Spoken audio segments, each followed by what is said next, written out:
Few months ago, Nissan brought us to Ilocos Norte with the Nissan Navara Pro 4X. But this time, we have here with us the Navara that is for everyone, the VE 4x2.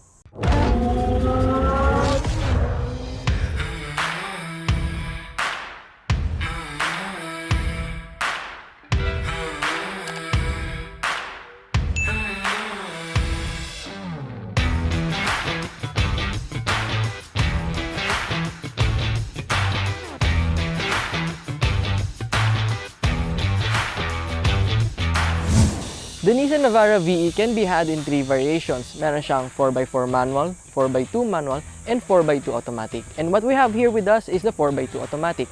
And ito yung pinaka-affordable na Navara with automatic transmission. So let's see what this has to offer. Like what I've said on our previous review of the Pro 4X, I really love the design of the updated Navara. Kasi kita nyo palang it's really bold and it's really commanding when you see it on the road. So meron siyang full LED, I mean almost full LED headlights except for the turn signals. It has LED daytime running lights and then it has quad LED projector headlights. Tapos meron din siyang LED fog lights. So if you're going to use the headlights, yung 2 lower bulbs ang nag-open muna. And then if you want to put it on high beam, magbubukas naman yung upper 2. And then pwede mo na ilawan ng buong Pilipinas. Tapos, if you remember the Pro 4X, meron siyang black sa V-Motion grill. This time, ito, chrome siya. And with Navara lettering. Pero for me, I think mas maganda kung black pa rin siya. Same with most of the grill right here. Tapos dito naman sa baba, meron siyang radar for the autonomous emergency braking, which hindi nyo mahanap sa mga ibang competitors niya sa lower variants. Tapos, and if also naalala nyo pa rin, yung sa Pro 4X, dito sa lower bumper niya, orange yung accents. This time, silver naman dito sa VE. On the side, the VE is simple and not as flashy as the Pro 4X. So meron lang siyang flared wheel arches unlike sa Pro 4X na may black cladding with orange accents. But same naman yung design ng wheels nila. Kaya lang ito, silver, and it's 17-inch wrapped in 255/65 all-season Bridgestone tires. Honestly, mas prefer ko yung design nito compared dun sa mga nasa VL. Tapos meron siyang power folding side mirrors with LED turn indicators, running boards, and of course, meron siyang Calibre decals dito sa kanyang bed. I think it's Calibre, pero sabi ng iba, ng nakararami, it's Calibre, and sabi din ng mga taga-Nissan. Last time, I explained the most important change for the 2021 Navara, but this time, I'll explain it again kasi that's important. So, etong sa bed ng Navara, it's raised by 2 inches. Tapos kung napansin nyo, it's angled toward me. Kasi kapag when you load stuff, pag naglagay kayo ng mga gamit nyo, papantay na lang siya dito. Unlike sa pre-facelift Navara, na kapag nag-load kayo ng stuff, bumababa na siya, mas mababa siya compared sa harap. And also, they changed the coil spring, bago na siya, so it will give you an improved ride quality and loading capability. Here at the back, the Navara has a new design.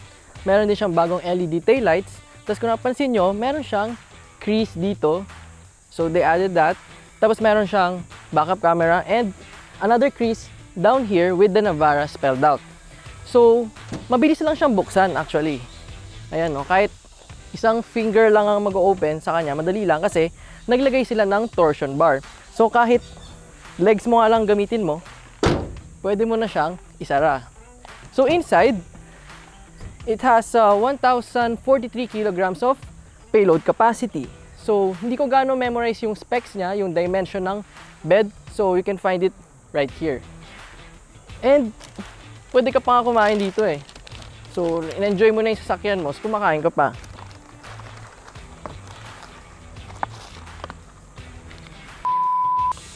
Okay. So, napansin nyo, di ba wala siyang handle dito sa A-pillar kasi just like the Terra, dito ka na lang hahawak to get in. Yan, mas madali siya. So now we're inside. Ito pala yung bagong key ng sa Navara for sa mga sasakyan na desusi. So like this one, this is the new key. Yan. Tapos wala siyang push button start. So what we'll do is open lang natin siya. One thing I love about this is that meron siyang magandang animation when you start the engine dito sa kanyang 7-inch multi-information display between the 2 analog gauges. Tapos, just like all Navaras, ganun pa rin yung design niya dito sa loob. Meron kang good, nice plastic dito sa kanyang dashboard, which is tama lang naman for other pickups or all pickups. And then you have a new leather wrap steering wheel na napakaganda. I really love the design. Bagong-bago siya. Kahit na wala siyang red accent dito like the Pro 4X, still looks good. Sarap siyang gamitin. Tapos you have your cruise control buttons here on the right and then audio controls on the left. And then ito, pakinggan nyo yung horn niya. Yan. And moving on, we have here storage. Pwede nyong lagay kung ano, mga mask nyo. And then you have 12-volt power outlet. Tapos dito sa baba, you have 8-inch infotainment na Nissan Connect infotainment system with Apple CarPlay and Android Auto. And okay siya kasi marami siyang buttons and meron siyang mga knobs. So it's easy to use lang and very responsive pa yung screen niya. So when you press, ayan, change siya agad.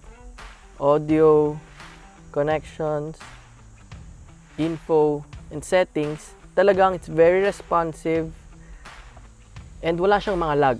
Tapos sa baba, you have your dual zone automatic climate controls na talaga namang very cold siya and easy to use. Wala lang siyang knobs, pero I think okay naman na gamitin eh. It's fine with me. Tapos sa baba, you also have 12-volt power outlet, another storage down here, storage ulit, and a USB port. Tapos you have your shifter and 2 cup holders. Tapos dito sa loob, ito, tuwan-tuwa ako dito kasi meron siyang USB-C charger dito sa loob. So tama-tama siya for sa mga bagong labas sa mga phones ngayon. And also another fast charging USB port and 12-volt power outlet. I forgot if I mentioned it earlier, pero ulitin ko, sa Pro 4X, 'di ba, leather yung seats. This one, fabric seat na siya. Pero kahit ganoon, it still has the Nissan Zero Gravity seat. So talagang comfortable siya, malambot siya. And kahit hindi siya heavily bolstered, okay na okay pa rin siyang upuan. 'Di ba? We drove the Navara from Manila to Ilocos for 8 to 9 hours and vice versa. And wala kami na-encounter na any problem at all. Very comfortable talaga siya. Here in the second row, same pattern pa rin ng seats. Ang iniba nila dito is that in-extend nila to and they angled it a little bit higher to give you a better thigh and leg support. So, mas masarap umupo dito, mas comfy siya unlike other pickups. Tapos, ang maganda din, they angled the seats or ni-recline nila ng konti para hindi ka too upright unlike sa other pickups ulit. Tapos meron siyang center armrest with 2 cup holders. You've got 2 aircon vents dito na talagang mapalamig niya yung buo. Then you have a fast charging USB port and a small storage right here. Wala nga lang siyang back pockets on both seats. Pero kita nyo naman yung space ko dito, okay siya. Malaki siya, I'm 5'5", tapos yung headroom ko, okay din.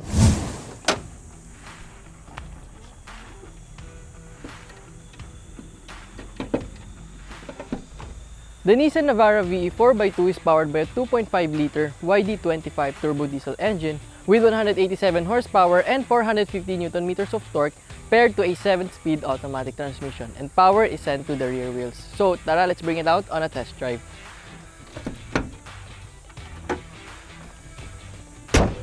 Safety features on the 2021 Nissan Navara VE 4x2 are 6 airbags, intelligent emergency braking, ABS, EBD, brake assist, vehicle dynamic control, 4-wheel active limited slip, hill start assist, trailer stability assist, and ISOFIX.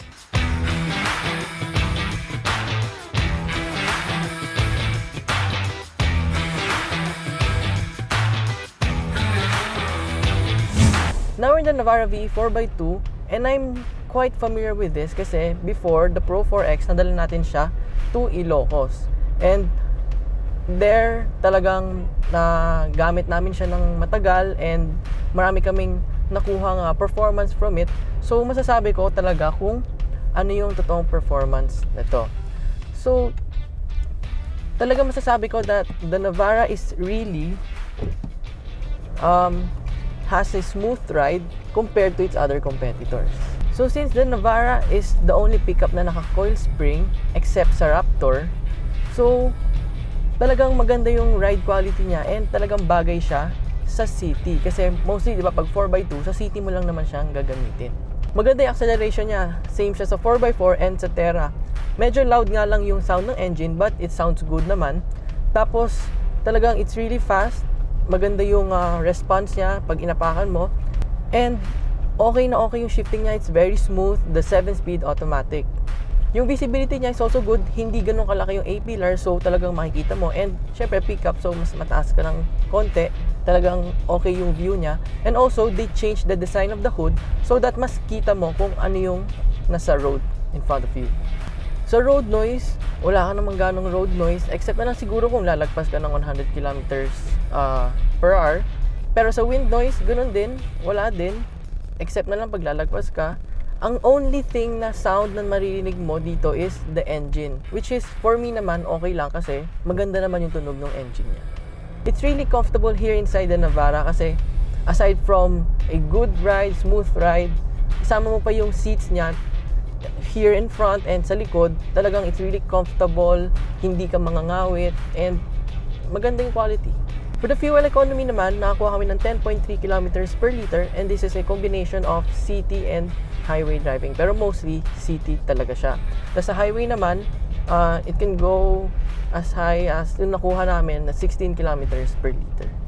Sa lahat ng Navaras, kahit sa mga lower variant, meron pa rin siyang safety feature from the Nissan Intelligent Mobility. Kaya lang, isa lang siya, which is the autonomous emergency braking. Pero okay na rin na meron ka nun.